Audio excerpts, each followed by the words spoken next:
2061년 일본이 경제 정책과 인구 조작으로 붕괴되고 일본은 자본주의 국가들의 먹잇감이 되었다. 그들은 일본 지배권을 두고 다투며 아마이라는 인간형 병기가 전쟁에 투입되었다. 일본의 상황은 그 어느 때보다도 악화되었다. 모두가 빨리 쓸만한 부품을 챙기고 떠났다. 그들은 부품을 어떻게 사용할지 함께 의논했다. 시바는 가장 많이 챙겼음에도 불구하고 비밀로 했다. 이후 시바는 집 앞으로 돌아왔다. 마침 그룹은 일본인 무리와 외국 군인들 사이의 싸움 소리를 들었다.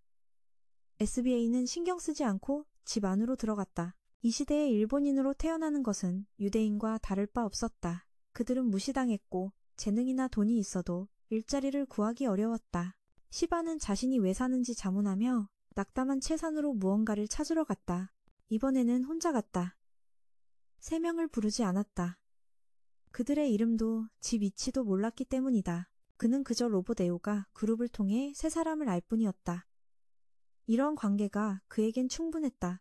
시바는 숨겨둔 아마 이 부품을 가지러 갔다. 해가 질 때쯤 돌아왔다. 그때 누군가의 도움 요청 소리를 들었다.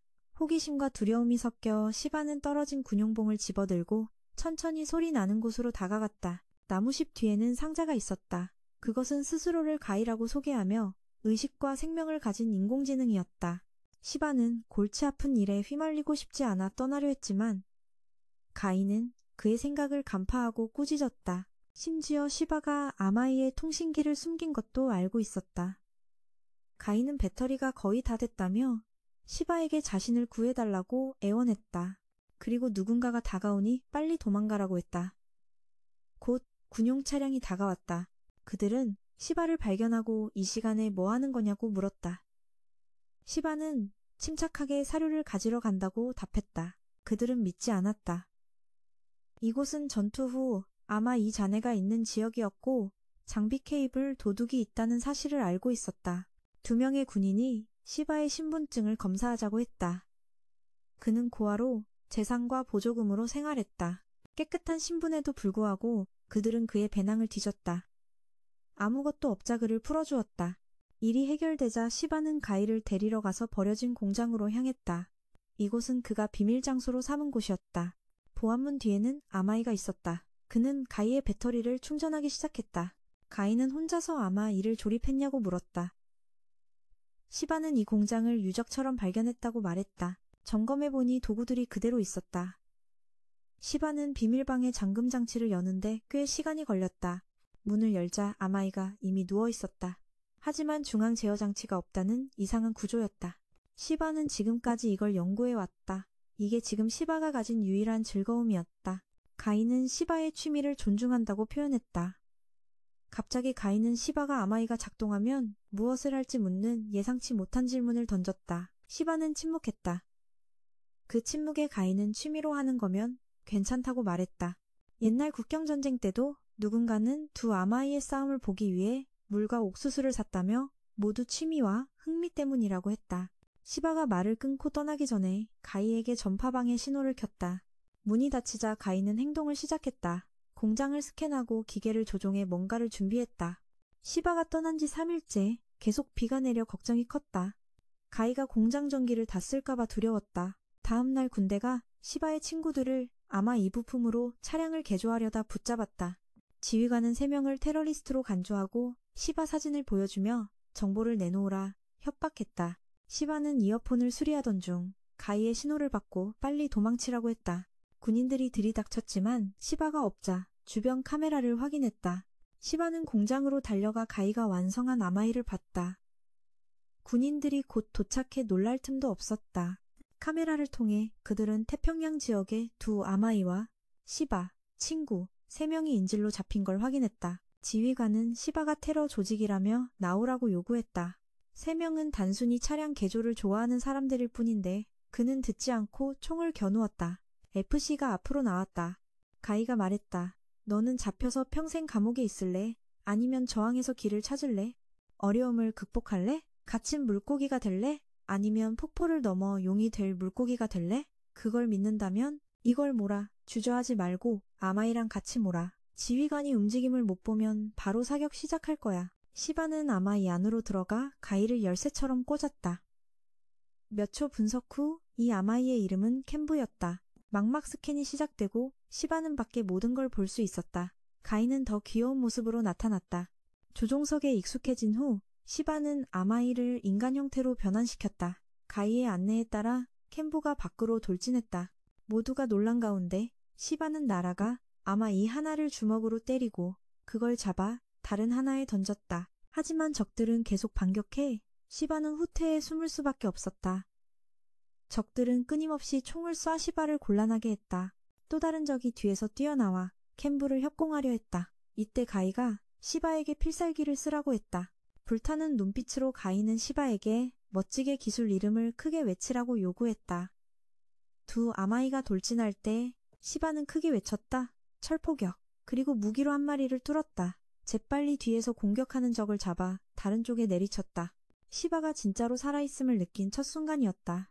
그때 한 병사가 시바의 새 친구를 인질로 잡고 항복을 요구했다. 가인은 시바에게 걱정하지 말라고 말했다. 그리고 목소리를 바꿔 말했다. 그 세 명은 시마의 도구일 뿐이야. 너는 그들을 이용해 캔부수리 부품을 모았지. 완성되면 그들은 쓸모없어져. 게다가 가인은 지휘관에게 직설적으로 욕했다. 그는 진짜 군대를 잃고 무고한 시민을 잡아벌을 줬다며 수치스럽다고 했다. 말이 끝나자 둘은 떠났다. 그 당당한 도발 후 둘은 이렇게 숨어 다녀야 했다. 그날 밤 시바는 캔부를 점검했다. 휴대폰을 확인하니 자신이 테러리스트로 수배 중이었다. 하지만 너무 배고파 신경 쓰지 않았다. 시바는 앞으로 해야 할 일을 물었다. 가인은 그들이 제토네이를 지나 오쿠하마로 가야 한다고 했다. 그 지역은 태평양 군의 관리 범위를 벗어나 있어 덜 눈에 띈다고 했다. 만약 쫓기면 망명 생활을 해야 한다고도 했다. 그 말이 맞는 것 같아 시바는 잠을 자 힘을 비축했다. 다음날 아침 가인은 캔부가 휴식이 필요하다고 알렸다. 하루 종일 엄청난 정보를 처리했기에 과부하를 막기 위해 잠을 자야 한다고 했다. 시바는 캔부를 위장했다. 위장을 마친 후 시바는 배를 채울 무언가를 찾으러 갔다. 어제부터 아무것도 못 먹었기 때문이다. 그는 채소가 무성한 정원에 다가가며 생각했다. 이미 범죄자로 수배됐으니 조금 더 죄를 지어도 괜찮겠지. 그래서 정원에 다가가 토마토 하나를 땄다. 주인은 아무 말 없이 시바에게 도와주면 음식을 주겠다고 했다. 친절한 주인의 안내로 시바는 여러 채소를 수확했다. 점심때는 시원한 샘물에 담근 토마토를 먹었다. 식사 후 주인은 계속 씨 뿌리기를 시켰다. 오후까지 일했지만 시바는 지치지 않고 이런 새로운 경험에 즐거움을 느꼈다. 도시에서만 살아서 이런 경험은 소중했다. 주인은 모든 걸 지켜본 후 시바를 집으로 초대했다. 그의 아내가 나와 인사했다. 주인은 아내에게 손님을 위한 식사를 부탁했고 아내는 기쁘게 동의하며 말했다. 시바, 먼저 목욕해. 목욕 후 시바는 부부가 대접하는 푸짐한 식사를 받았다. 시바는 사양하지 않고 식사를 시작했다. 첫 입을 먹자 눈물이 흘렀다. 패스트푸드와는 전혀 다른 맛이었고 시바는 매우 행복했다. 식사 후 시바는 차를 마시며 입맛을 달랬다. 그때 TV에서 시바의 수배 방송이 나왔다. 당황해 말문이 막힌 시바에게 주인은 말했다. 예전에 아들이 있었지만 국경 전쟁에 참여했다가 불행히도 죽었다고. 아버지와 아들은 돌아오면 함께 낚시를 가기로 약속했지만 그럴 수 없었다고 했다. 그 배도 지금은 버려져 있다고 했다. 주인은 필요하면 그 배를 주겠다고 했다. 그는 시바가 테러리스트가 아니란 걸 알았다. 왜냐하면 잡혔을 때 도둑질하다가도 겸손하게 사과했기 때문이다. 국경 전쟁의 현장. 아버지와 아들은 돌아가면 함께 낚시하자고 약속했지만 아쉽게도 그럴 수 없게 됐어. 그 배도 아버지가 지금까지 방치해두었지. 아버지는 네가 필요하면 줄 수 있다고 했어. 그는 네가 테러리스트가 아니라는 걸 잘 알고 있었어. 왜냐하면 현장에서 도둑질하다 잡힌 테러리스트가 겸손하게 사과하는 경우는 없거든. 오히려 네가 아버지의 정원이를 도와줬지. 아버지는 이런 혼란 속에서도 사람에 대한 믿음을 잃어선 안 된다고 말했어. 그래서 그 믿음을 네게 주겠다고 했어. 그리고 네가 여기 있는 한 아무 일도 일어나지 않을 거라고 확신했지. 그 말을 들은 시바는 가슴이 두근거리며 감동에 젖어 계속 감사했어. 불안한 마음을 달래기 위해 주인 아주머니가 말을 건넸어. 네 옷을 다 빨았는지 확인하러 가겠다고 했어. 시바가 도와주겠다고 제안했지. 마침 초인종 소리가 났어. 주인이 시바에게 숨으라고 했어. 그리고 나서 마을 경찰서장과 만났어. 그가 테러리스트가 숨어 있는지 점검하러 온 거야. 주인은 단호한 눈빛으로 아무도 없다고 확언했어. 하지만 경찰은 내 신발을 봤지. 그래도 주인의 명성 때문에 경찰은 눈 감아줬어. 그날 밤 가이가 시바에게 연락했어. 모든 상황을 듣고 경찰이 무시한 것도 알았지. 하지만 가이와 시바 둘 다 노부부가 여기 있으면 위험하다는 걸 알고 있었어. 그래서 다음날 아침 시바는 작별 편지를 남기고 떠났어. 먼저 그들이 자신을 돌봐준 것에 깊이 감사했고 식사와 따뜻한 말에도 고마움을 전했어. 그리고 두 분의 배를 빌려달라고 했어. 모든 게 안정되면 돌아오겠다고 했지. 게다가 시바는 집안을 완전히 어지럽혀 마치 두 노부부가 공격당한 것처럼 꾸몄어. 의심을 피하려고. 이후 시바는 배를 가이와 연결했고 둘은 여행을 시작했어. 하지만 시바는 점점 쌓여가는 죄책감에 걱정했어. 자신이 저지르지 않은 죄가 많았거든. 가이는 자신 있게 괜찮다고 했어. 아무리 많은 죄가 덮여도 무죄를 입증하면 된다고. 그 말을 듣고 시바는 안심하며 떠났어. 가이는 몇 분 후에 반대편 해안에 도착할 거라고 알렸고 앞은 치열한 국경 전쟁 지역이라고 했어. 준비할 틈도 없이 가이가 아시아 군대에 포위됐다고 알렸어. 그들이 진영을 갖추고 시바를 기다리고 있었어. 가이가 전장을 훑어보니 최소 12대의 기계가 있었어. 도망칠 시간은 없으니 계속 돌진할 수밖에 없었지. 가이는 시바가 이미 대양을 정복했으니 아시아도 해낸다면 영웅이 될 거라고 말했어. 시바는 원하던 건 아니었지만 싸울 기세가 생겼어. 아시아 군대가 발포하자 캔부가 높이 뛰어올라. 가이의 계산대로 부러진 다리 근처 다리로 착지했어. 둘은 계속 전진했지. 캔부가 달려가 아마 이 한 마리를 쓰러뜨렸어. 시바는 그걸 방패로 쓰며 두 마리를 물속으로 밀어냈어. 시바 안에 흥분이 가득 찼어. 시바는 계속 달려가 아이마 두 마리를 더 쓰러뜨렸어.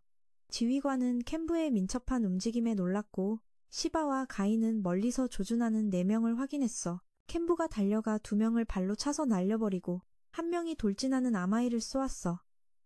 하지만 무기는 신분 확인이 되어야만 쓸 수 있었어. 못 써도 괜찮아. 시바가 총자루로 아마이 머리를 내리쳤어. 하지만 적은 지원군을 더 보내왔어. 둘은 사방에서 포위됐어. 가이가 탈출 경로를 계산했어. 근처에 고출력 배터리가 있었고 점화만 하면 폭발할 수 있었어. 적이 발포하는 틈을 타 시바는 캔부에게 배터리를 던지게 했어. 배터리가 폭발하며 총알비를 막아냈고 불길을 이용해 둘은 도망쳤어. 하지만 아시아 군대는 계속 총을 쏘았고 캔부의 다리에 맞아 움직일 수 없게 됐어. 적은 즉시 시바를 포위하고 제압했어. 그리고 조종석을 파괴하고 시바를 죽이기 위해 총을 쏘기 시작했어. 하지만 캔부는 처음 총알 세례를 견뎠어. 지휘관은 계속 총을 쏘라고 명령했지만 시바가 죽기 전에 원거리 저격수가 한 마리를 쏘아 떨어뜨렸어. 아시아 군대는 즉시 경계했어. 하지만 먼 산줄기 덕분에 모든 목표가 가려졌어. 쏘는 총알마다 아마이가 쓰러졌어. 모두 쓰러지자 반대편 조종사가 시바와 연락했어. 그가 시바가 가야 할 위치와 비밀번호를 알려줬어. 그리고 연막탄 2발을 쏘아 캔부가 탈출할 기회를 만들었어.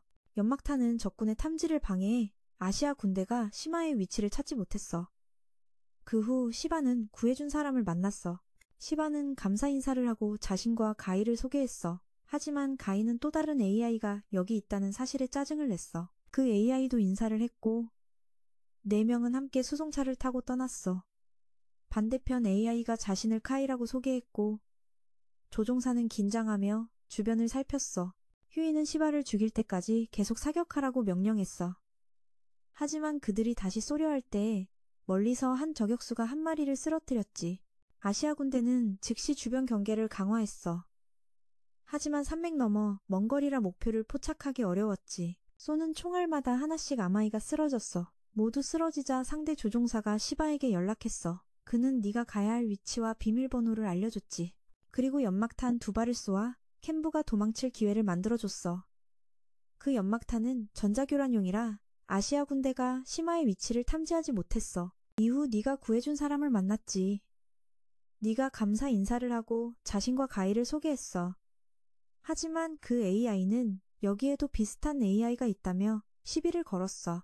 상대 조종사의 AI도 인사를 건넨 후 4명은 수송차를 타고 떠났어. 상대편 AI가 자신을 카이, 조종사는 긴가이라고 소개했어.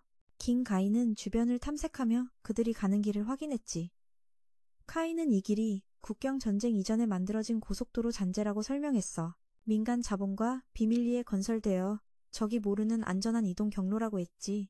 시바가 가신에게 누구냐고 묻자 말수가 적고 거친 그는 일본인이 아마이를 몰며 일본 부흥을 목표로 군대를 만들고 있다고 했어.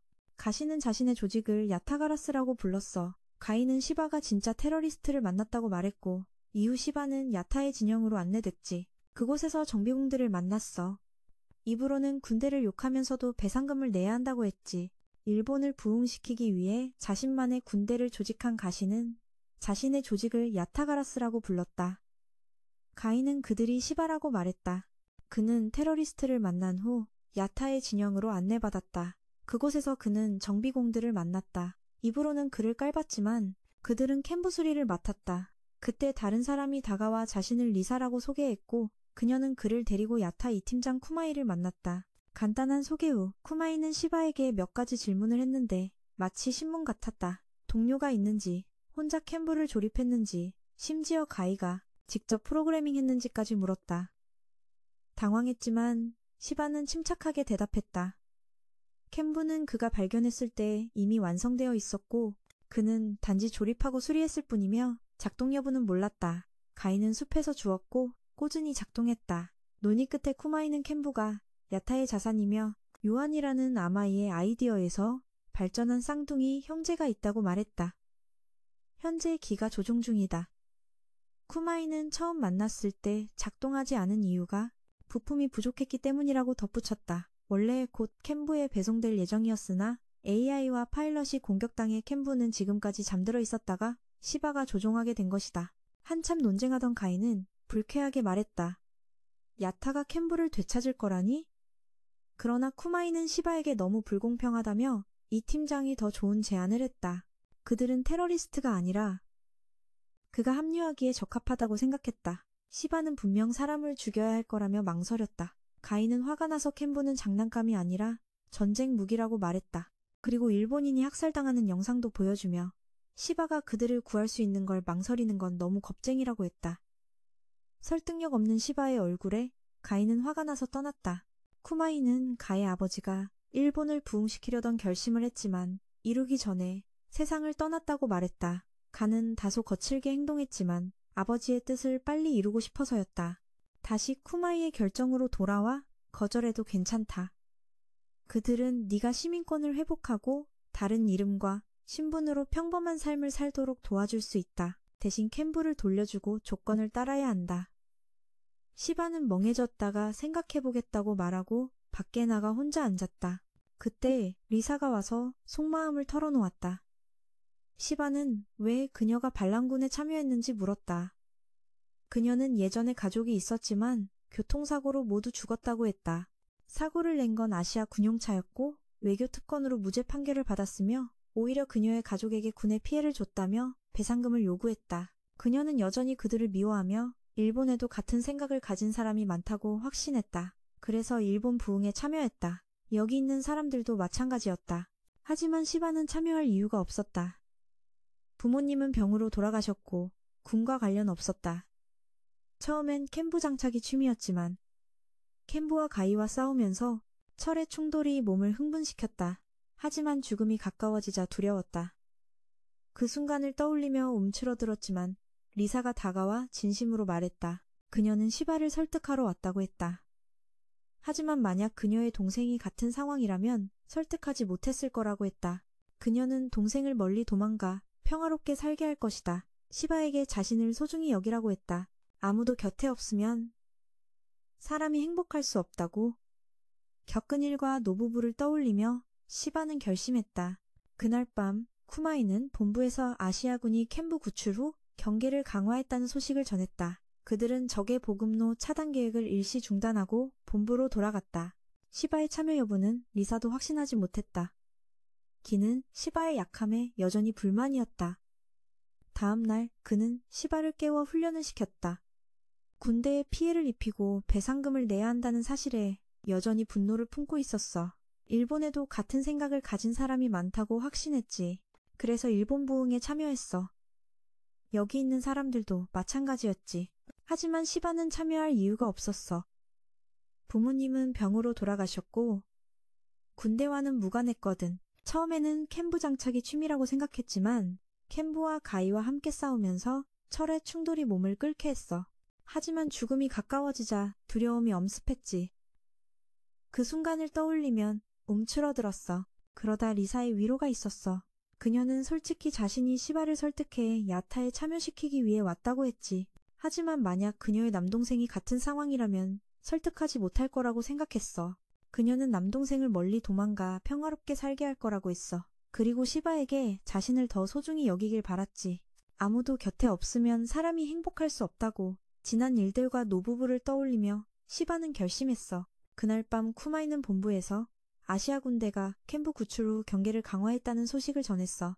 적의 보급로 차단 계획은 일시 중단되고 본부로 복귀한다고 했지. 시바의 참여 여부는 리사도 확신하지 못했어. 기는 시바의 약함에 여전히 불만이었어. 다음날 그는 시바를 깨워 훈련을 시켰지. 그날 해야 할 훈련 목록을 보여주며 거절할 수 없게 했고 바로 훈련을 시작해 시바가 따라가게 했어. 한편 가인은 리사 최가 켄부에 장착할 장비를 점검했어. 그날 오후 시바는 훈련을 마치고 떠났지. 가시는 오늘이 시작일 뿐이라고 말하고 떠났어. 밤에 시바는 가이의 켄부의 위대함에 대한 장황한 이야기를 들으며 누웠지만 너무 피곤해 잠들었어. 다음 날도 가이가 훈련하러 데려갔고 밤에는 너무 지쳐 밥도 못 먹었어. 주변 사람들은 모두 그 모습을 지켜보다가 응원해줬고 심지어 누군가는 특별한 음료도 만들어줬어. 마시고 나서 바로 잠들었지. 다음 날도 훈련하러 불렸고 가이는 매일 켄부의 완성도를 지켜보고 있었어. 시바도 점점 자신을 완성해갔어. 오늘은 가이가 일찍 쉬라고 해서 옷을 갈아입으려는데 리사가 불러서 켄부를 보러 나갔어. 켄부는 새 갑옷을 입었고 검과 뒤쪽에 장착된 포격 장비도 있었어. 시바는 단련된 장인의 솜씨에 감탄했어. 리사와 몇 가지 이야기를 나눈 후 둘은 근처 개울가로 목욕하러 갔어. 리사는 아무렇지 않게 옷을 벗었고 시바는 부끄러워했지만 그녀가 손을 잡아 바로 물속으로 뛰어들었어. 시원한 개울물의 감촉이 불안을 씻어내 주었어. 그 후 둘은 대화를 나눴어. 리사는 내일 히로시마로 떠난다고 말하며 시바에게 결정을 내렸는지 물었어.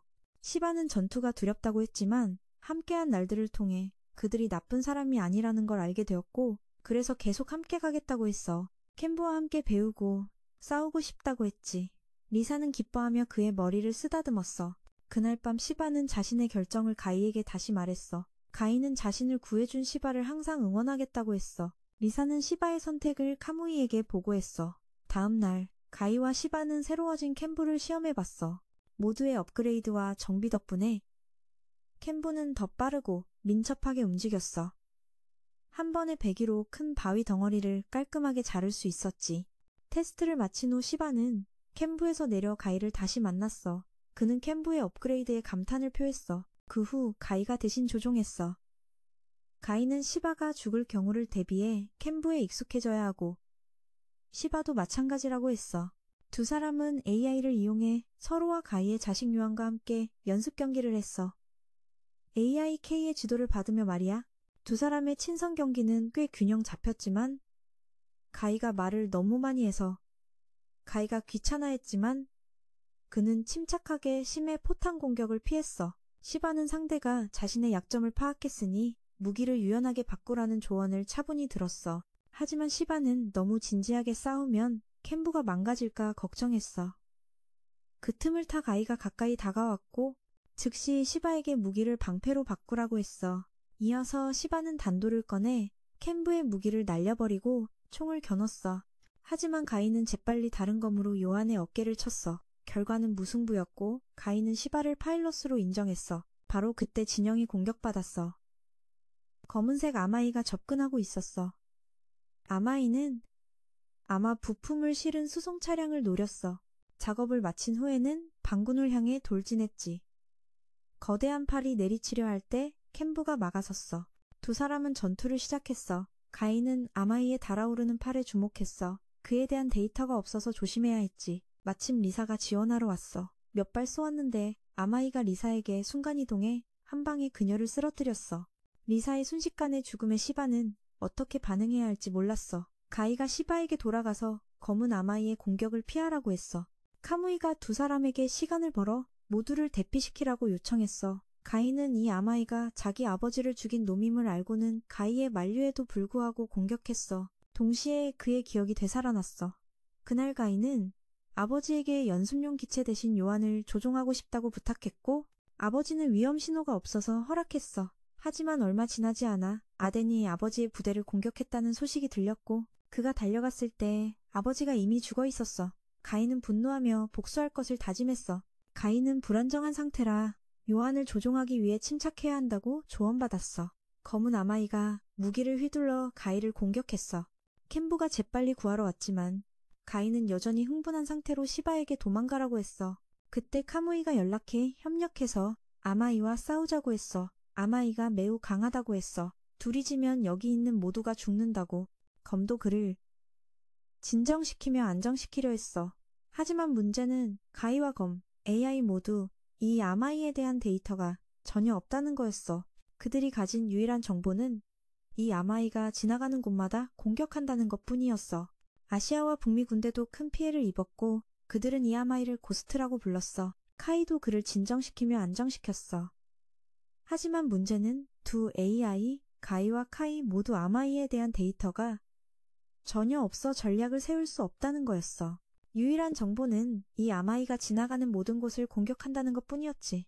아시아와 북미 군대도 큰 피해를 입었고 그들은 그를 고스트라고 불렀어. 고스트는 번개처럼 강력한 선제 공격으로 켄부를 밀어냈지. 번개처럼 강력하게 켄부를 밀어냈어. 이어서 콤보 공격을 연속으로 시마에게 날렸어. 가시가 총으로 지원했어. 고스트가 뒤로 물러난 후 반란군의 총을 사용해 공격했어. 이 때문에 시바는 신분확인 없이 사용할 수 있어서 당황했어.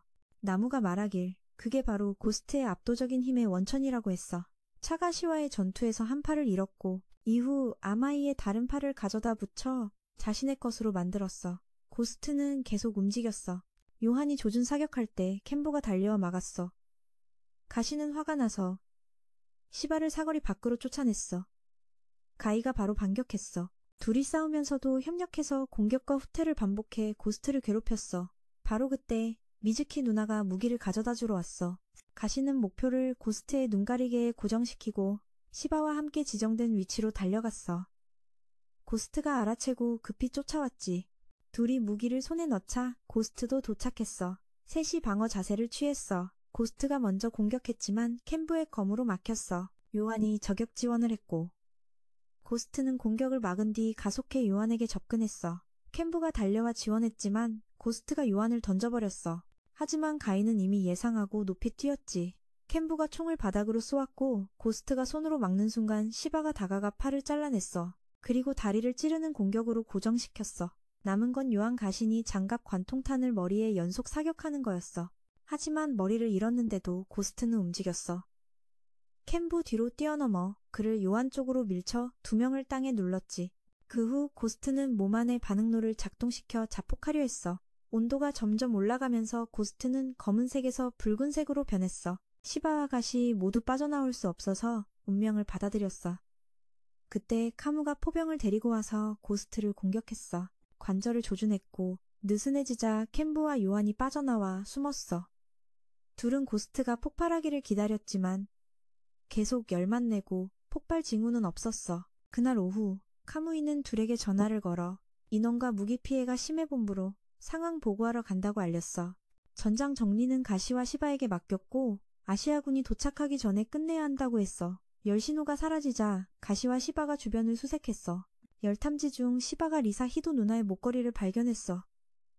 가히 예상대로 특히 붉은 머리 남자가 있었는데 그는 전투 흔적만 보고 전투를 재현하는 능력이 있었어. 시라의 전투 실력 향상에 놀랐고 고스트를 쓰러뜨린 걸 느끼고는 만나고 싶어 했어. 시라는 리사 누나의 죽음에 아직도 충격을 받았어. 가시는 그 마음을 이해했지. 켄부는 원본, 요한은 저격수 복제본이었어. 고스트 정보는 아직 없었고 붉은 머리는 3명 모두에 대응책을 세울 수 있었어. 고스트가 제한 장치를 해제해 엄청나게 강해졌다는 걸 알고 AI가 스스로 진화했을지도 모른다고 생각했어. 붉은 머리는 친구 제이에게 AI 준비를 부탁했어. 다음 날 가와 함께 가던 시바는 군 반란에 참여하지 않기로 결심했어. 죽는 게 두려웠거든. 가시는 이번엔 반대하지 않고 카무이에게 보고하겠다고 했어. 그는 시바가 참여하지 않은 이 캔부를 운전할 수 없다고 했어. 캔부를 숨겨두고 위치를 알려달라고 했지. 작별 인사 전에 시라는 가에게 몸 조심하라고 했어. 가가 자신의 목숨은 스스로 결정한다고 했어. 하지만 시라는 죽는 게 무섭다고 소리쳤어. 아는 사람이 죽는 걸 보는 게 더 무섭다고. 가시는 겁쟁이는 죽음에 대해 말할 자격 없다고 꾸짖었어. 이후 시라는 근처 개울에 캔부를 숨기고 가이와 함께 숲을 빠져나갔어. 가이가 시바의 신분증과 수배령의 정보를 덮어씌워 주민들에게 들키지 않게 했지. 가이가 다음 계획을 물었고 시바는 리사 누나 집에 가서 목걸이를 돌려주려 했어. 누군가 남아있을지 모르지만 누나는 친척이 있을 거라 생각했어. 가이는 리사 누나 집 사고 정보를 찾아 주소를 알아냈어. 시바는 가이에게 고마워하며 둘이 웃으며 출발했어. 그것을 어딘가에 숨기고 위치를 그에게 알렸다. 헤어지기 전에 시라는 길을 잘 챙기라고 당부했다.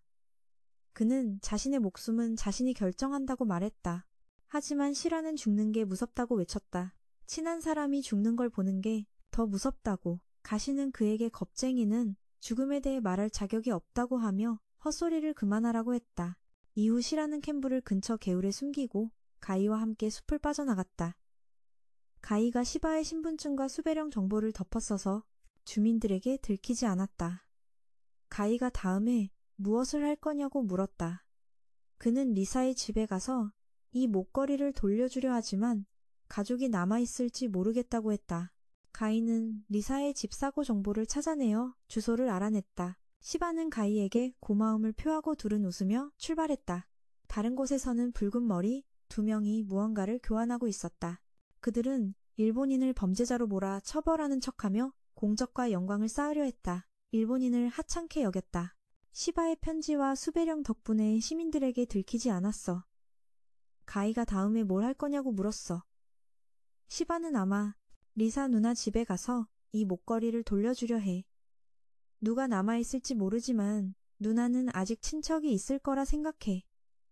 가이가 리사 누나 집 사고 소식을 찾아서 주소를 알아냈어. 시바가 가이에게 고마움을 전하고 둘이 웃으며 함께 출발했어. 다른 곳에 붉은 머리 두 명이 무언가를 거래하고 있었어. 그들은 일본 시민을 범죄자로 만들고 처리하는 척했어. 그걸 명분으로 공적과 영광을 세우려는 거야. 일본 시민을 하찮게 여겼어. 시바는 가이가 준 주소에 정확히 도착했지만 집은 이미 부서져 있었어. 누나가 친척이 있을 거라 생각해 주변에 물어보려 했어. 그런데 누구든 시바를 보면 마치 귀신 보듯이 얼른 피했어. 당황하고 있을 때 한 소녀가 다가와 리사의 친구냐고 물었어. 그리고 위험해 보이는 아저씨 한 명이 다가왔어. 네가 누구냐고 물었지. 시바는 자신을 소개하고 리사의 목걸이를 보여줬어. 아저씨는 그걸 보고 널 데리고 갔어. 차 안에서 아저씨가 말하길 리사의 집은 아시아 군대에 의해 파괴됐대. 친척들은 다 사라지고 언니는 반란군에 가담했다는 소문이 돌고 있대. 그건 새로 임명된 총독대리의 명령이었어. 다른 사람들도 비슷한 처지를 당했고 친척들도 표적이 됐어. 완전 탄압이야. 아저씨는 그 후 널 야식집에 데려갔어. 거기서 리사의 작은 친구들 무리와 만났지. 아저씨가 그들을 불러 리사에 대한 소식을 듣기 위해서였어. 그들은 즐겁게 웃으며 리사와의 추억을 이야기했지만 진실은 몰랐어. 하지만 결국 네가 그 사실을 말해야 했지. 모두가 그 소식에 충격받았어. 어떤 사람은 참지 못하고 눈물을 흘렸어. 어쨌든 언니는 정말 좋은 사람이었고 항상 모두를 도왔으니까 언니 성격 그대로였어. 그들은 시바에게 앞으로 뭘 할 거냐고 물었어. 리사의 친척이 어디 있는지 몰라서 네가 목걸이를 언니 가족 묘에 놓으려 한다고 했지. 위치를 묻자 모두가 침묵했어. 주인 아주머니가 위치를 알고 있다고 했어. 산 위에 있어서 오래 걸릴 거라며 하루 더 여기 머무르라고 제안했지. 모두가 네가 머무르길 원했어. 그들은 함께 리사 가족묘를 방문하기로 했고 시바를 초대해 전골 파티를 열었어. 네가 망설이는 동안 아저씨가 설득했어. 식사 후 아저씨와 다른 집으로 돌아갔어. 두 사람이 길을 건너며 초록불일 때 갑자기 총독의 차가 그들 앞에 멈췄어. 창문을 열고 아저씨 탓을 했지. 아저씨가 그의 옷을 더럽혔다고. 다른 곳에서는 붉은 머리가 새 기체를 받았어. 그는 너무 흥분해서 탈 날을 기다릴 수 없었고 캔부와 고스트를 잡으려 했지. 고스트는 동굴에 숨어자가 수리 중이었어. 다음 날 모두가 노스 아저씨와 그의 딸이 실종됐다는 소식에 떠들썩했어. 그들의 집에 가보니 물건이 모두 옮겨져 있었어. 모든 게 이상하고 의심스러웠지. 한 사람이 말했어. 새 총독에게 표적이 되면 하룻밤 사이에 사라진다는 얘기를 들었다고. 그들은 반항적인 생각을 가진 사람들이었고 소문에 따르면 대륙으로 보내진대. 이건 인신매매와 다름없어. 가이와 시바는 이야기를 듣고 가이는 형이 말한 게 맞다고 확신했어. 가이는 어젯밤부터 오늘까지 주변 CCTV를 확인했는데 군용 차량이 도시를 떠난 적이 없어서 노스 아저씨는 아직 팔리지 않았다고 분석했지. 하지만 시바는 아직 신뢰를 얻지 못했어.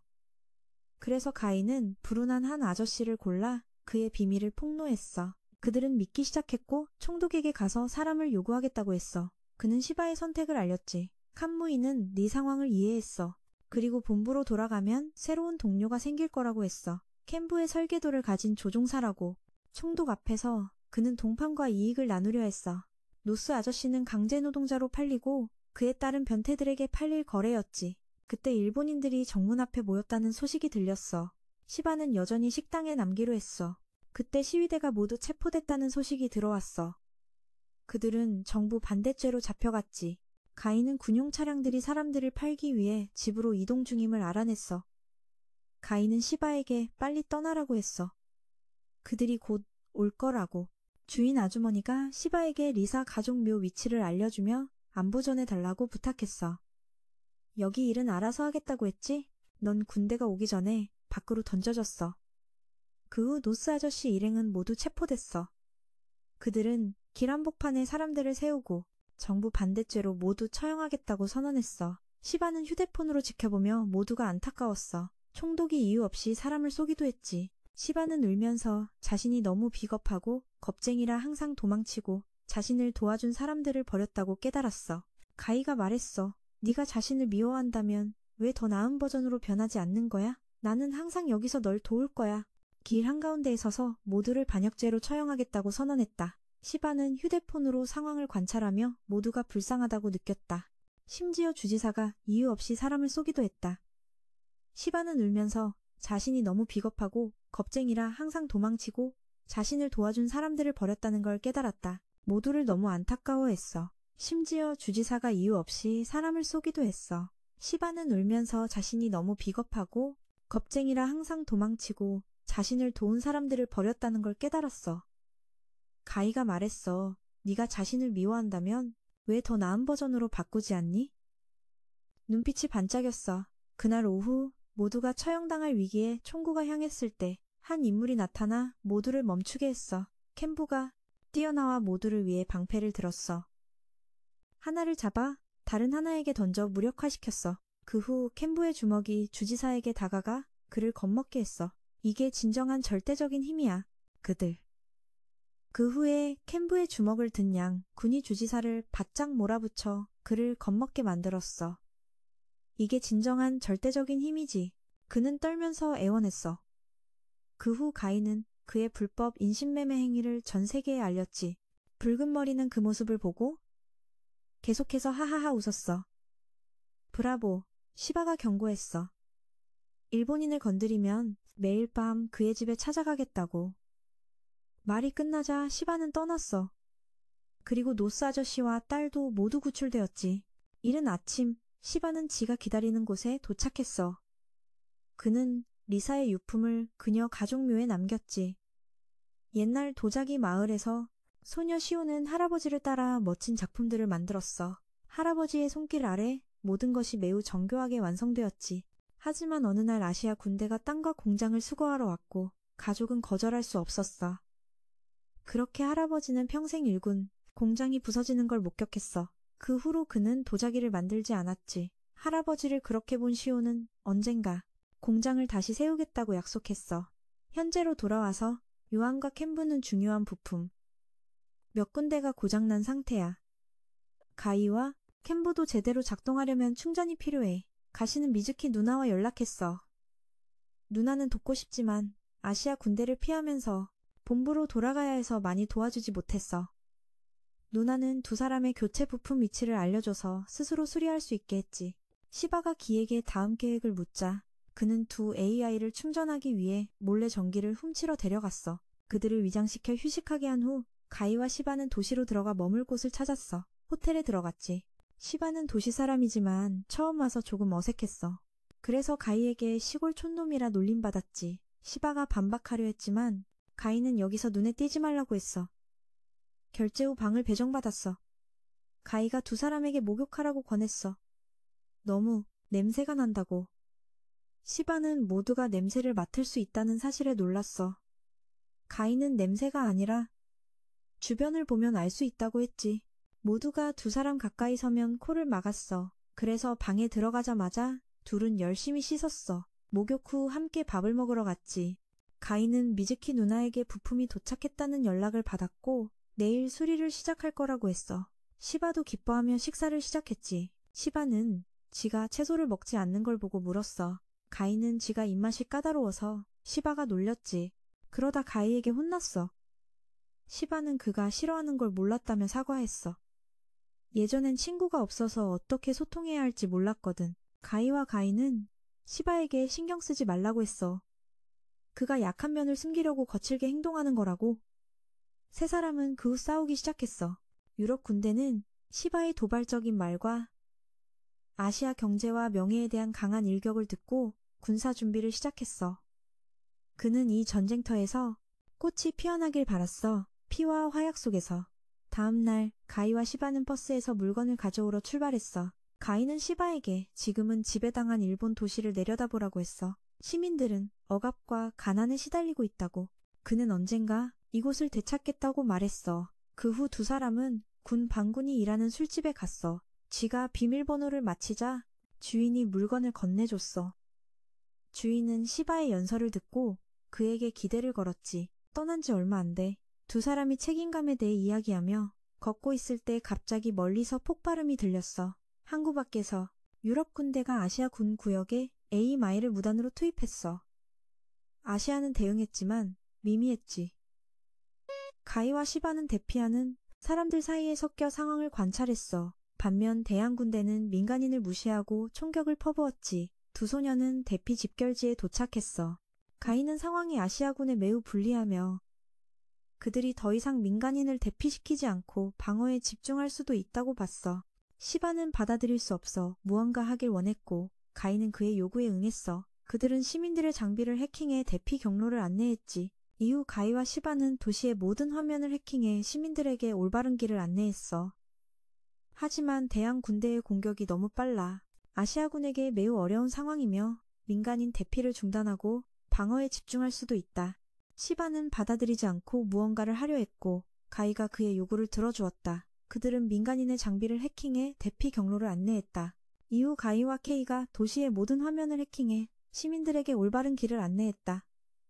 하지만 태평양 군대의 공격이 너무 빨라 여전히 시간이 부족했다. 시바는 캠보를 지원해 쓰려 했지만 가시는 지금 가서 돌아오면 아무도 살아남지 못할 거라고 말했다. 이후 나무와 가이가 도시 전체 화면을 해킹해 시민들에게 올바른 길을 안내했어. 하지만 너무 늦을 거야. 대항군대가 너무 빨리 공격했거든. 시바는 캠브를 지원하려 했지만 가시가 말했어. 지금 거기 갔다가 돌아오면 아무도 살아남지 못할 거라고. 아시아 지휘부도 난민을 외면했어. 그는 대항이 시민을 죽이면 여론의 비난이 자신들에게 돌아올 거라 생각했어. 시민들은 탈출하려 했지만 아시아 군인들이 막았어. 그때 아시아 아마 이 시체가 던져져 건물을 파괴하며 모두를 공포에 빠뜨렸어. 이어서 대항 군대가 천천히 그들에게 다가왔어. 그때 또 다른 아마이가 나타났는데 엄청난 속도로 움직였어. 빨랐다. 순식간에 그는 오세아니아 군대의 진영 한가운데에 있었다. 그 아마이는 자신을 참장이라 소개하며 정의의 이름으로 의협행위를 한다고 말했다.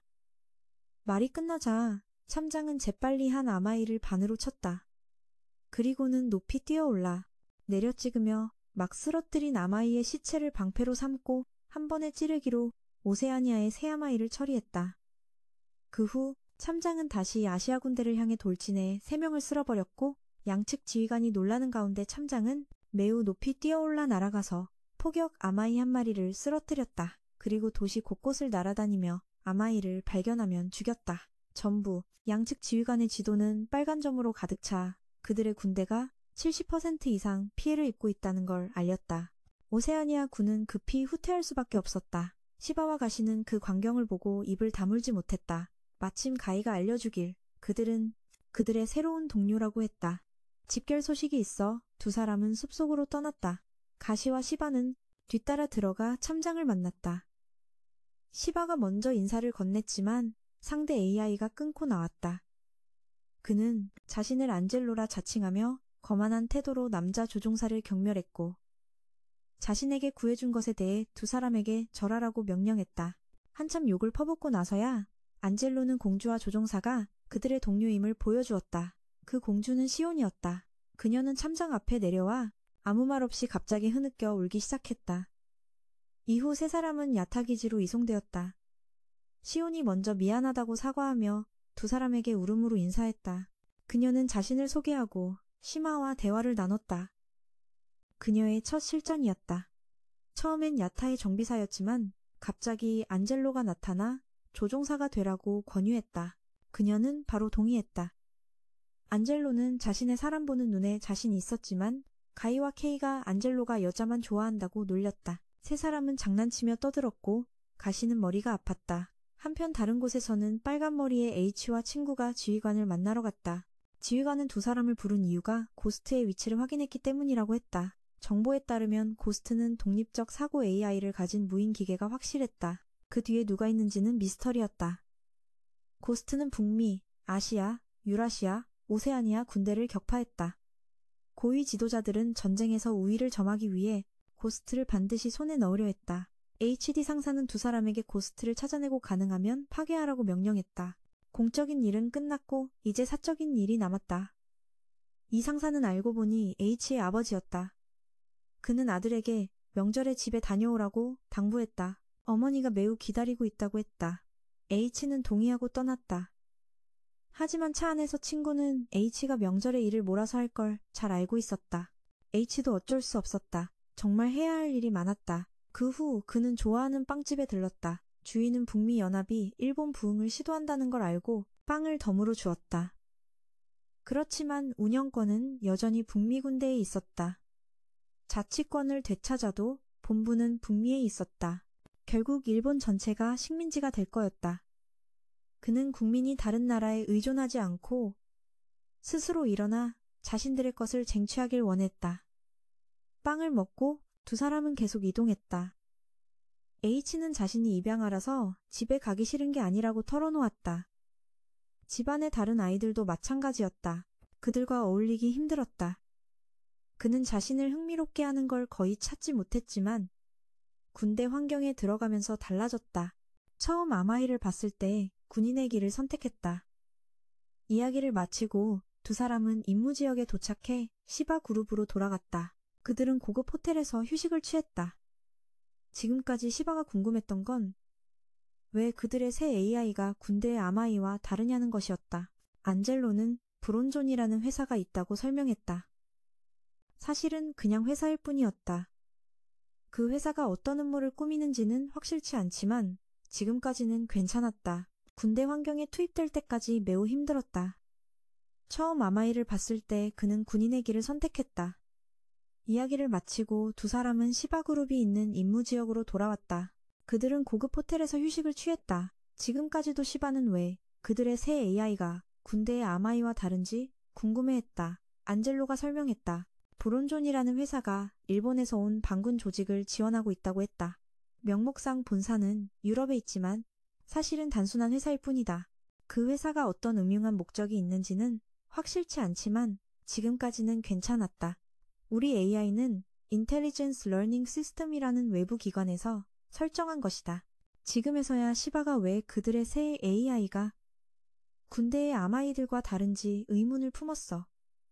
브론즈라는 회사가 있다고? 그들은 일본 반란 조직을 지원하고 있어. 명목상 본사는 유럽에 있지만 사실은 그냥 회사야.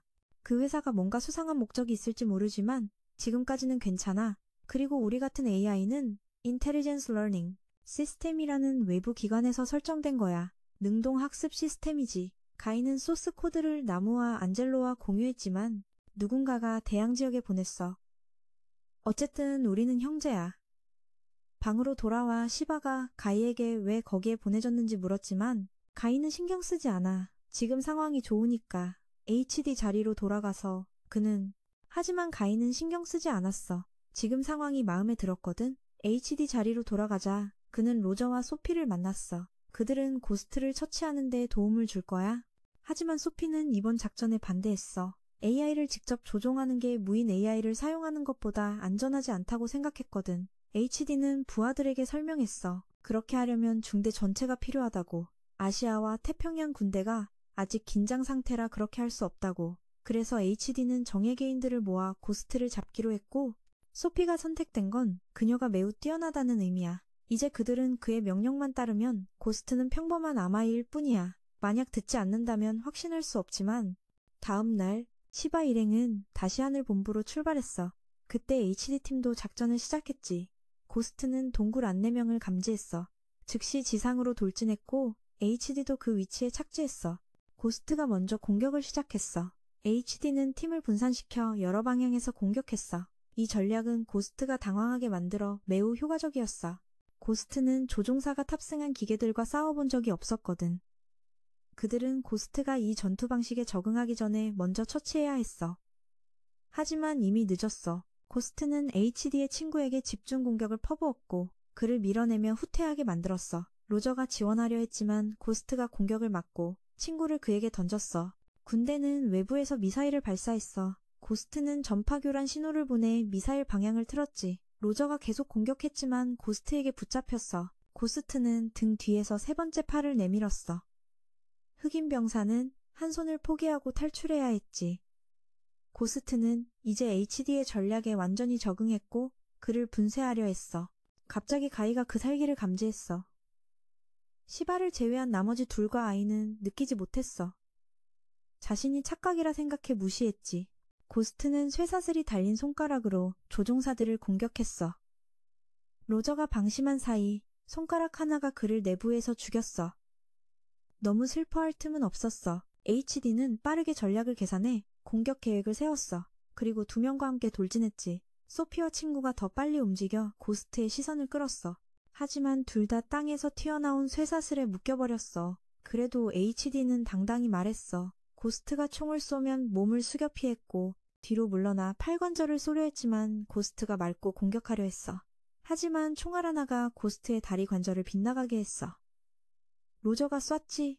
비록 그가 죽었지만 AI는 아직 작동 중이었고 임무를 완수했어. HD가 가슴을 관통하는 총알로 마무리했어. 고스트는 쓰러졌지만 몇 초 후 군용기와 함께 도망쳤어. HD는 분노하며 반드시 죽이겠다고 다짐했어. 시바 일행은 본부에 도착해 야타 대표인 우를 만났어. 그는 3명이 무사히 도착해 기뻐했어. 하지만 지금 바로 할 일이 있었어. 누군가 그들을 만나고 싶어 했거든. 그들은 브랜드존 회사와 그들의 조직 사이 중개인이었어. 그는 자신을 고벨이라 소개했어. 전쟁을 기반으로 한 거래를 제안했지. 모두 모여 이야기를 나눴어. 고벨은 전쟁이 계속되는 한 회사가 계속 사업할 거라며 장기 협력을 희망했어. 필요할 때는 아낌없이 지원할 것이라고도 했지. 게다가 고벨은 아마이를 위한 새로운 장비도 많이 가져왔어. 이후 그를 따라 요한에게 방탄, 수류탄 발사기 한 쌍과 캠부, 참상에게 필요한 여러 장비를 보러 갔어. 그러다 우가 누군가에게서 전화를 받고 시바 일행을 데리고 갔어. 그들은 숲속 깊은 마을에 도착했고 유라는 사람의 집에 들어갔어. 그는 오래된 부동산 업자로 현재 이 마을에 임시로 살고 있었어. 그는 가게도 데이터를 보여줬어. 현재 9명이 이곳에 살고 있었어. 하지만 일주일 전부터 전기와 수도를 사용할 수 없었지. 듣고 있던 중 갑자기 한 소녀가 달려와 길을 안으며 아빠라고 불러 모두를 놀라게 했어. A는 그들이 양해해 주길 바랐어. 그거야. 시바그룹은 본부에 도착해 야타의 대표인 우아를 만났어. 그는 3명이 무사히 도착해 기뻐했지. 하지만 지금 당장 그들에게 할 일이 있었어. 누군가 세 사람을 만나고 싶어 했거든. 그 사람은 브랜즈존 회사와 그들의 조직 사이의 중개인이었어. 그는 자신을 고벨이라고 소개했어. 그는 전쟁을 기반으로 한 사업을 제안했지. 모두가 모여 이야기를 나눴어. 고벨은 기쁘게도 장기 협력을 원했어. 전쟁이 계속되는 한 회사도 계속 사업을 할 수 있다고 했지. 그는 또한 필요할 때 아낌없이 지원해줬어. 게다가 고벨은 아마이를 위한 새로운 장비도 많이 가져왔어. 그 후 그는 그들을 데리고 가서 요한을 위한 장갑 부착 수류탄 발사기 한 쌍과 캔부, 참상에게 줄 여러 가지 물건들을 보여줬어. 그때 우가 누군가에게서 전화가 와서 시바 그룹을 데리고 떠났어. 그들은 숲속 깊은 마을에 도착했고 모두 유지라는 사람의 집에 들어갔어. 그는 오래된 부동산 업자였고 지금은 이 마을에 임시로 살고 있었어. 그는 그들에게 자신의 가게도 데이터를 보여줬어. 현재 이곳에 9명이 살고 있었지.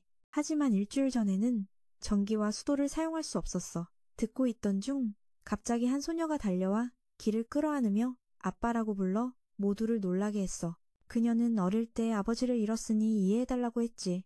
본론으로 돌아가서 현재 주민들은 전기와 수도가 끊긴 후 힘겹게 살아가고 있었어.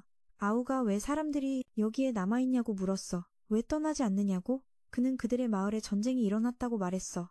그들은 피난처로 이동했지만 그것도 문을 닫아 결국 집으로 돌아올 수밖에 없었어. 다른 사람들도 비슷한 상황이었지. 그들은 그렇게 지금 시민들이 정전과 단수 사고 후 힘겹게 살아가고 있다고 했어. 아우가 왜 사람들이 여기 남아있냐고? 왜 떠나지 않냐고? 물었어. 그는 마을에 전쟁이 났다고 했어. 피난처로 갔지만 그것도 문을 닫아 집으로 돌아올 수밖에 없었대. 다른 사람들도 비슷한 상황이야. 그들은 이렇게 외딴 마을로 유랑해 왔어. 힘들지만 전쟁은 여기까지 오지 못해 안전을 위해 희생한 거야. 듣고 나서 아우가 자신 쪽에서 최대한 도울 거라고 말했어. 그날 밤 모두가 야영했어. 시바는 아두의 선한 마음에 감탄했어. 가시는 야타가 단순한 반란군이 아니라 어려운 동포들도 돕고 있다고 말했어. 필요한 것은 가시는 야타가 단순한 반군이 아니라 어려움에 처한 동포들을 돕고 있다고 말했어. 나라를 복구하려면 국민의 신뢰가 필수야. 다음 날 비가 내렸고 모두 모여 마을 문제를 해결하기 위해 논의했어. 생활 조건을 보장하려면 전기, 물, 음식 문제를 해결해야 해.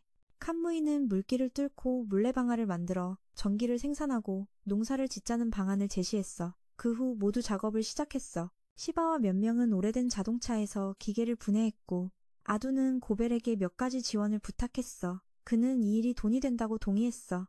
모두 바쁘게 일했어. 집 짓는 팀, 우물 파는 팀, 농사 짓는 팀으로 나뉘었지. 오후가 되자 모두 함께 모여 식사를 했어. 아이들이 즐겁게 노는 모습을 보며 시바는 안심했어. 다음 날도 모두 계속 일했어. 나무를 쌓고 있을 때 시온이 시바를 부르러 왔어. 둘은 산 위에 한 오두막으로 갔어. 거기엔 가마가 있었어. 시온은 그걸 고치고 싶어 했어. 성공하면 빵, 피자, 도자기까지 만들 수 있대. 시온은 집안에 도자기 전통이 있다고도 말했어. 시바는 도와주겠다고 제안했고 둘은 가마 복구 작업을 시작했어.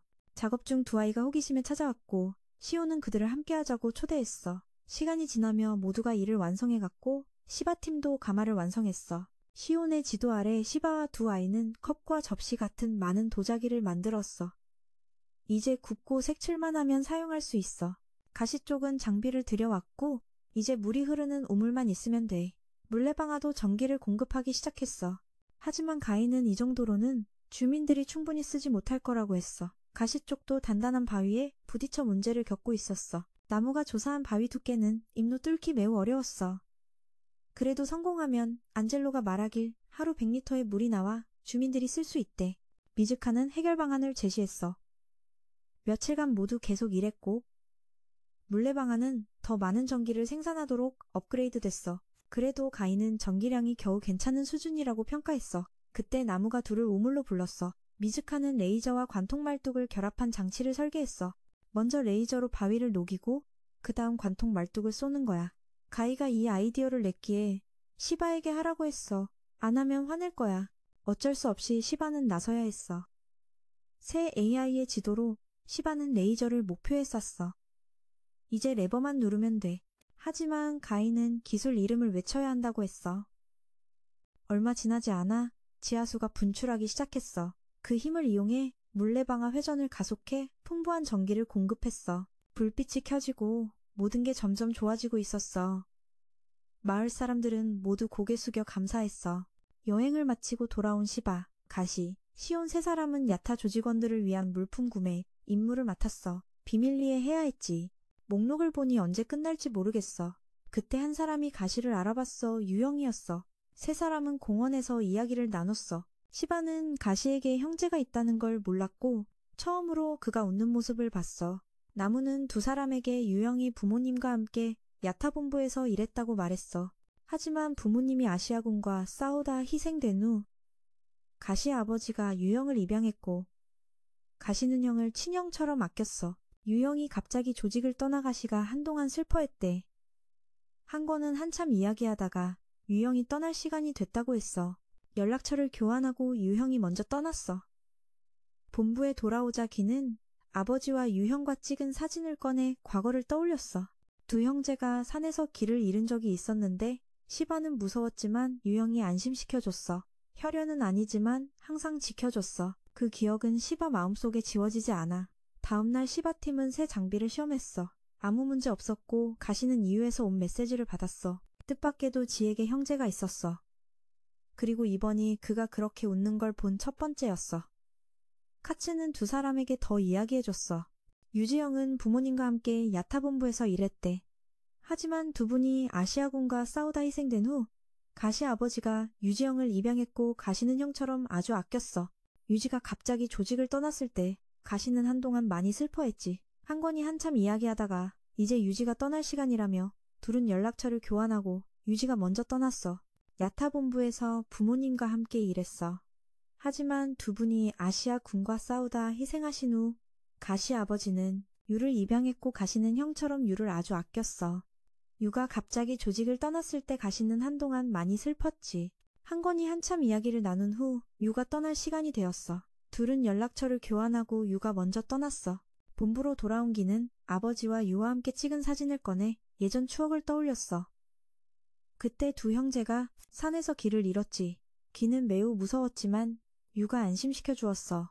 혈연은 아니지만 그는 항상 기를 보호해 주었어. 그 기억은 기 마음속에 절대 지워지지 않아. 다음 날 시바팀은 새 장비를 시험했어. 점검 중 아무 문제 없었는데 기는 이유에서 온 메시지를 받았어. 그는 매우 기뻤지만 시바와 시온을 데리고 함께 일본인들이 모여 사는 도시로 갔어. 이곳 사람들은 모두 일본인이고 아시아 협동조합 지역 사람은 아무도 없어. 비공식이지만 인구는 3,482명으로 작은 마을 규모야. 자치권은 일본인들이 결정하고 더 나아가서 이 자치구의 구청장은 바로 유야. 모두가 유를 매우 존경해. 그가 원하는 유일한 것은 걱정 없는 아이들의 미소를 보는 거야. 모두를 지키고 싶어 한다. 그가 야타를 떠난 이유도 마찬가지로 그의 방향성과 조직이 달랐기 때문이다. 이 자치구를 관리하는 것은 매우 어렵다. 매일 아시아군과 협상해야 하기 때문이다.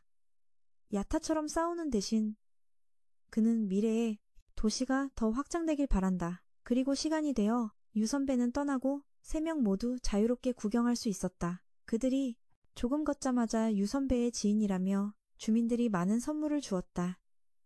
시바와 시오는 높은 언덕에 올라 도시를 바라보았다. 지가 회의 후 형을 만나러 간 사이 아이유는 바로 본론으로 들어갔다. 그는 동생에게 야타를 떠나 자신과 함께 이 도시에 합류하라고 했다.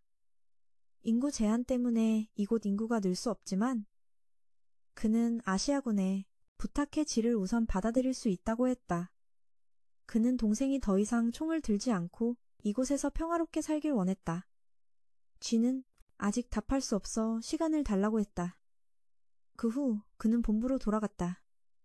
고민하던 중 고베리 가시에게 한 가지 사실을 알려주러 왔다. 가시를 잃으면 회사 수익에 영향이 가기 때문에 유 선배가 아시아군의 스파이라고 했다. 물론 가시가 믿을지 말지는 본인의 문제다.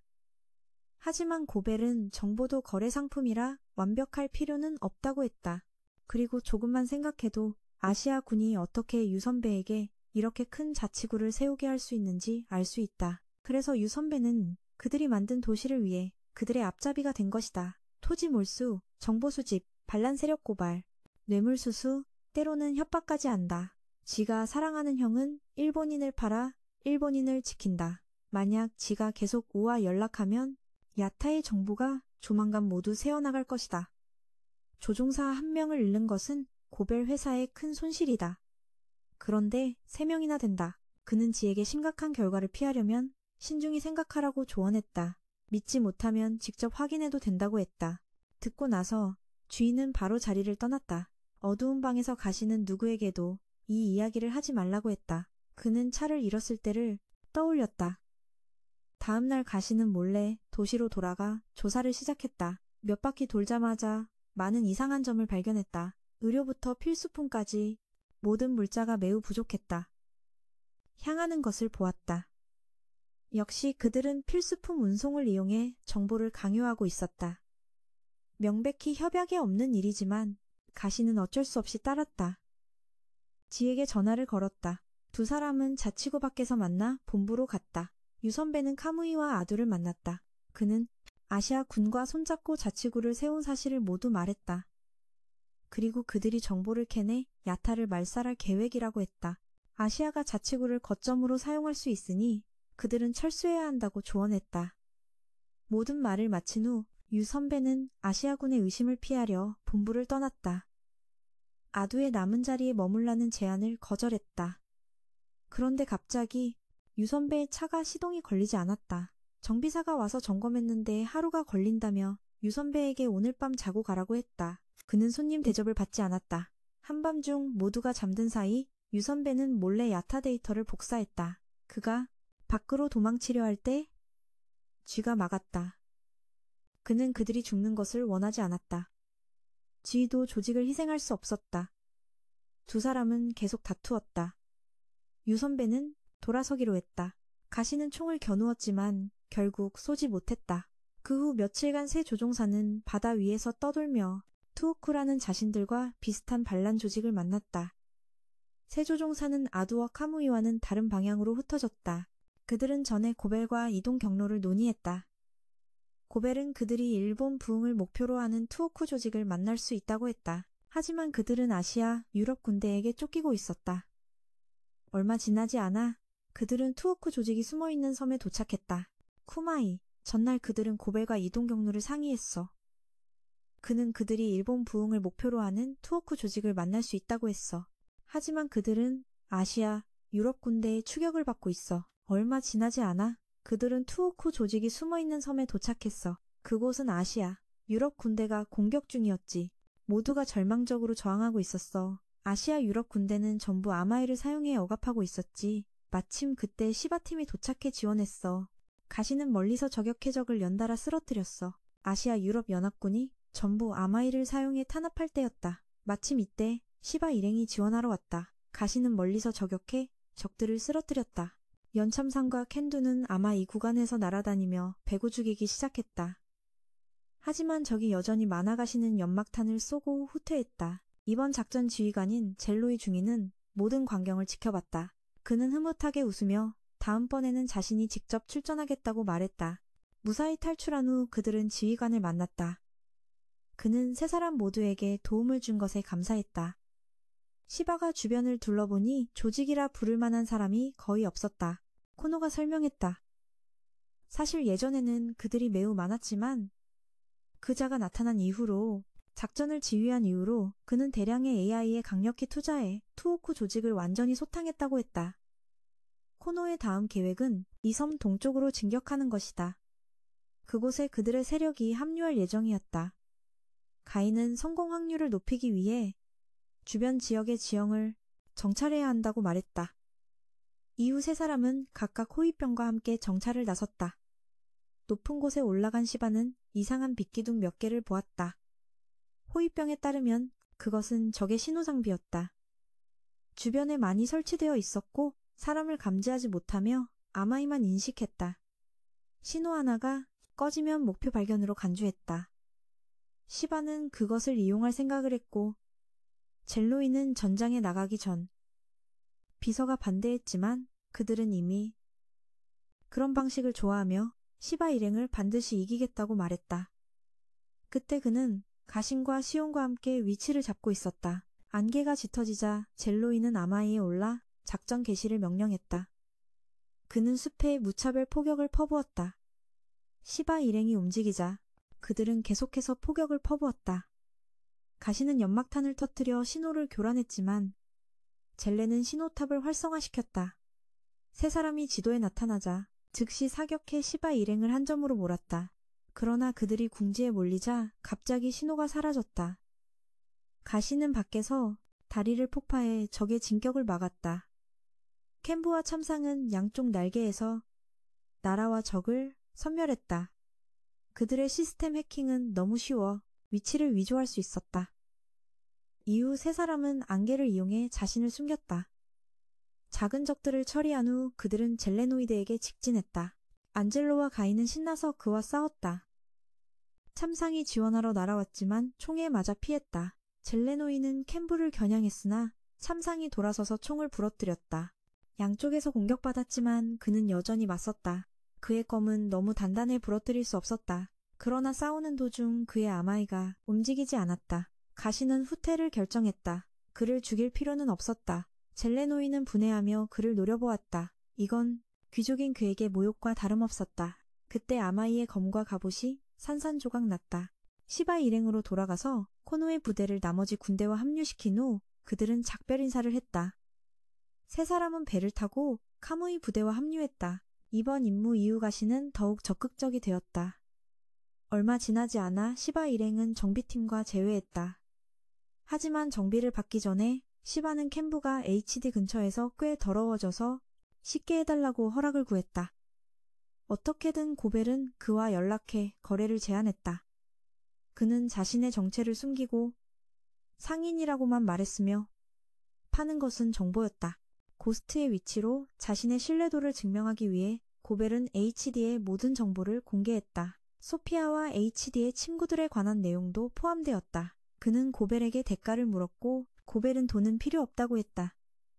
이것이 두 사람의 관계에 대한 투자라고 생각한다고 말했다. 말을 마친 후 그는 떠나 정보를 HD에게 보냈다. HD는 즉시 정보부의 분석을 맡겼다. 아두는 정비팀으로부터 새 조종사의 상황을 보고받았다.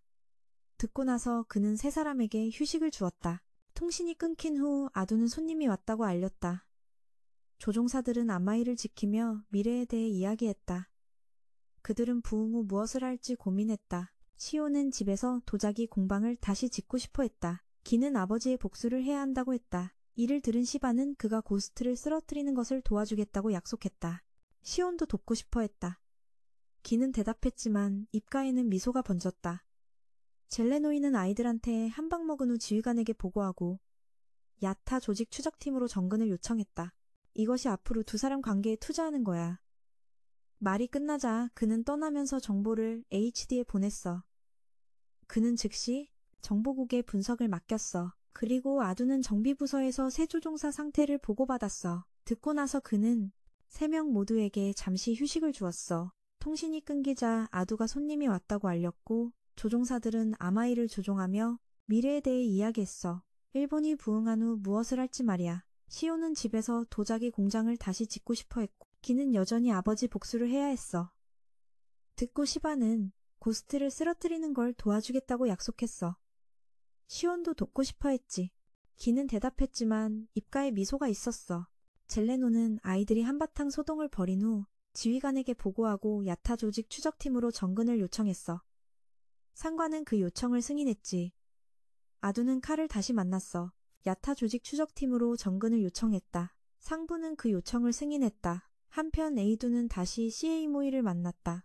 그는 에이두에게 아시아 군인들이 이유도 모른 채 부상당한 사진 몇 장을 보여주었다. 아마도 다른 나라 군대의 공격을 받은 것 같았다. 그 일은 잠시 접어두고 에이두는 캠유아이에게 현재 일본 지도를 보여주었다.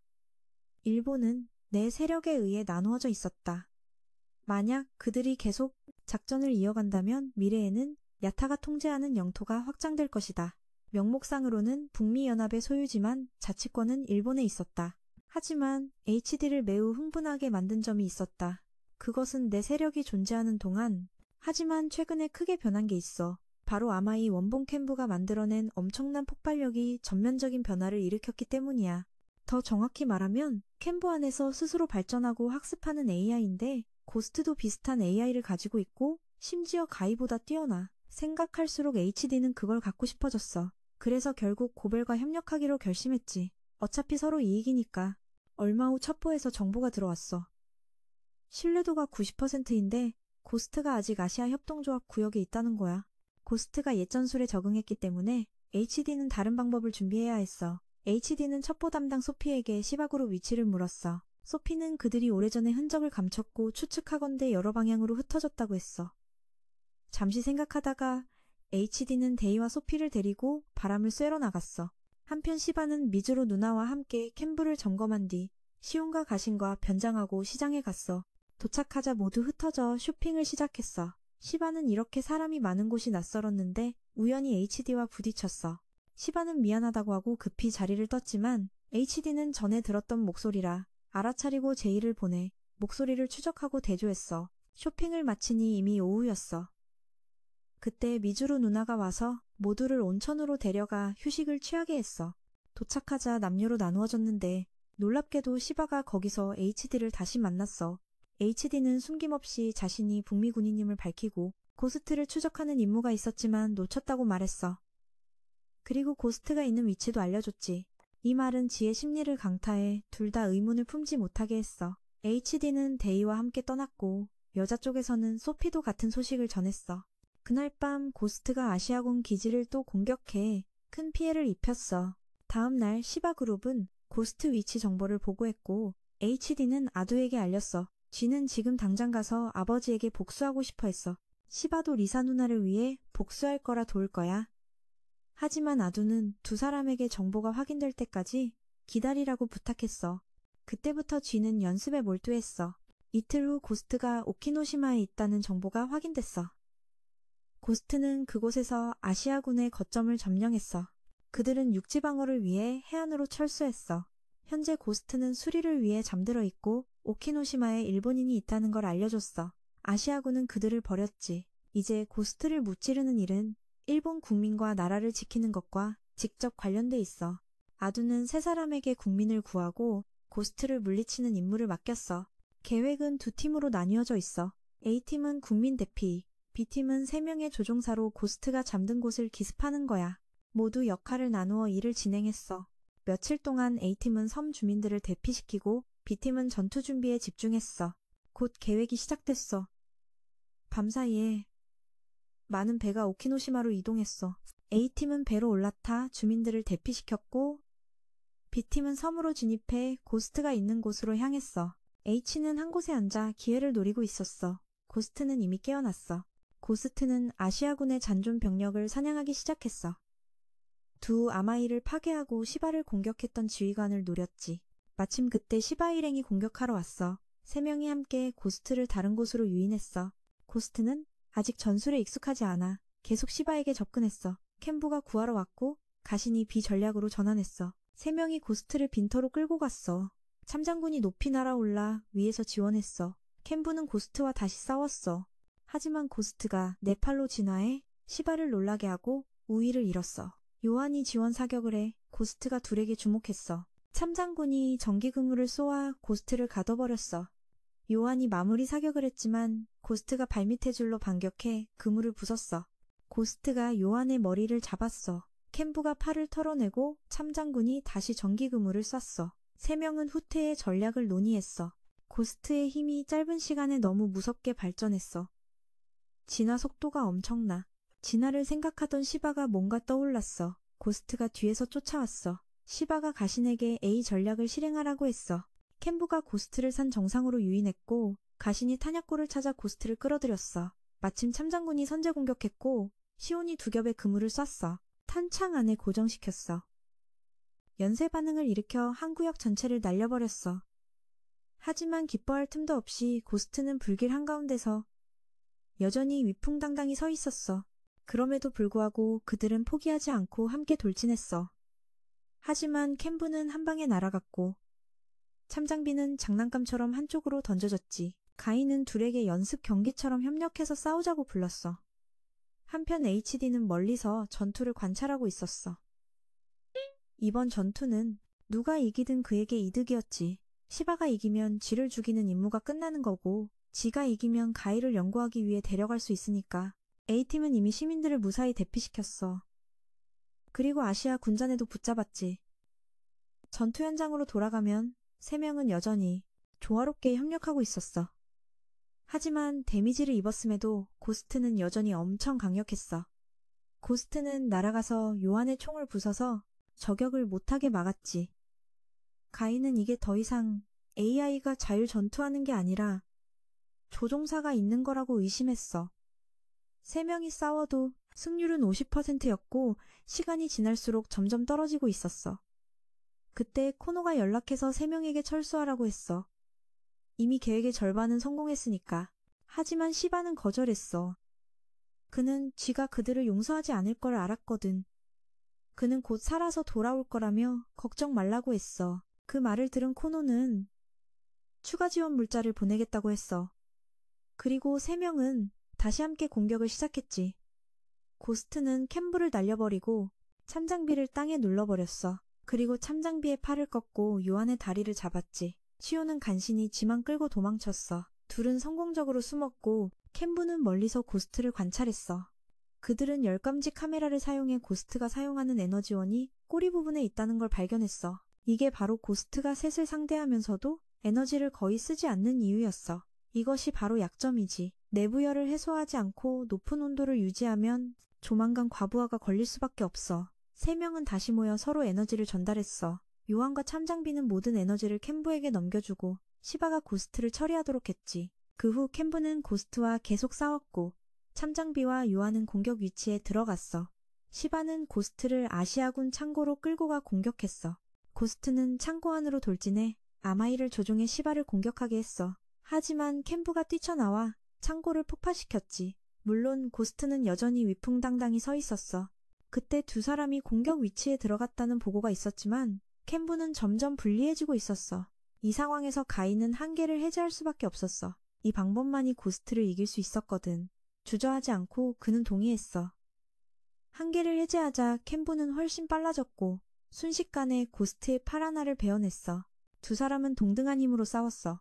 캠브는 고스트를 불타는 지역으로 유인했고 시바와 가인은 협력해 고스트를 거의 반격할 틈도 없이 두들겼어. 고스트의 팔 하나를 더 부수자 참장비가 뛰어내려 고스트의 머리를 베었어. 요한은 멀리서 고스트의 에너지 꼬리를 파괴했지. 고스트가 쓰러지자 캠브가 달려가 마무리 공격을 날렸어. 하지만 검이 부러지고 캠브의 시스템 전체가 과부하에 걸렸어.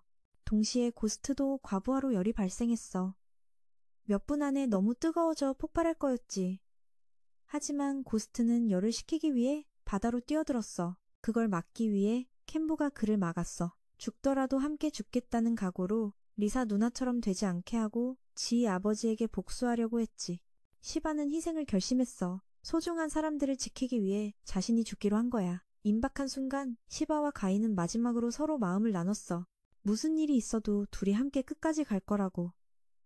말을 마치자 가이와의 연결이 끊겼어. 시바는 그가 세상에 아직 멋진 일이 많다는 걸 보여줘서 고마웠다고 했어. 그리고 둘은 고스트와 함께 폭발했어.